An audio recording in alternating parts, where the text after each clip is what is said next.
পেঁয়াজ বেরেস্তা দেওয়া শেষ। এখন আমি ঘি দিয়ে দিব উপরে। আমার এই ঘিটা একদম খাঁটি গাওয়া ঘি, এত ফ্লেভারফুল, এত খেতে মজা। সাথে একটু আমি কেওড়া জল দিয়ে দিলাম, কেওড়া জল গোলাপ জল দুটোই একটু একটু করে দুই পাশে দিয়ে দিলাম।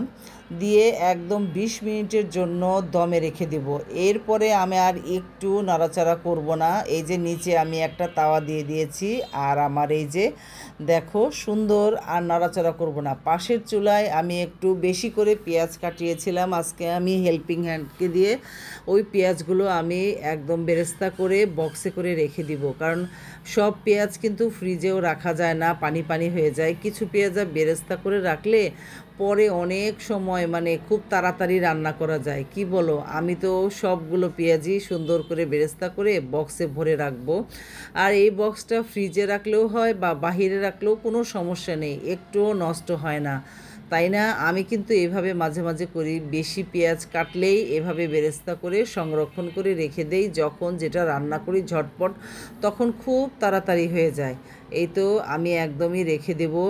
আর এদিক দিয়ে আমার তেল যতটুকু ছিল এগুলো আমি ওই যে আমার একটা তেল ছাঁকনির পট আছে, সেই পটের ভিতরে বাকি তেলটুকু রেখে দিলাম। বাস, ওই যে এখন রান্নার কাছে চলে এসেছি। দেখো, আমি পরে অবশ্য অনেকগুলো কাঁচামরিচ দিয়েছিলাম, সেটা ক্যামেরার বাইরে ছিল। এই যে মরিচগুলো দিয়েছিলাম, দেখো মরিচগুলো সবুজ থেকে একদম সিদ্ধর মতো কালার হয়েছে। এখন এটা টেবিলে নিয়ে এসেছি।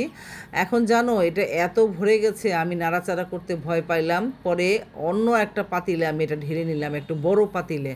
তাহলে কি হবে, আমি নাড়াচাড়া করতে পারবো, মানে সুন্দরভাবে পরিবেশন করতে পারবো আর কি।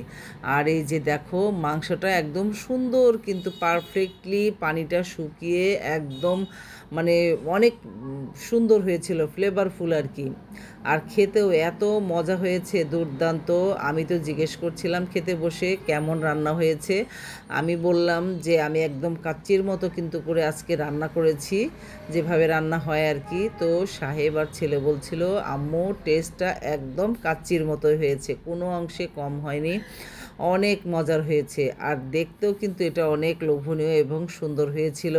আসলে খাবার মজা হলে ছেলে মেয়েরা যদি বলে খুব মজা হয়েছে, তাহলে মায়েদের অনেক ভালো লাগে, শান্তি লাগে আর কি। অন্য কোনো কিছু নেয়নি, ছেলের জন্য এই প্লেটটা বেরিয়েছিলাম। ও তো শুধু লেবু খায়, সালাদ নিতে একটুও পছন্দ করে না।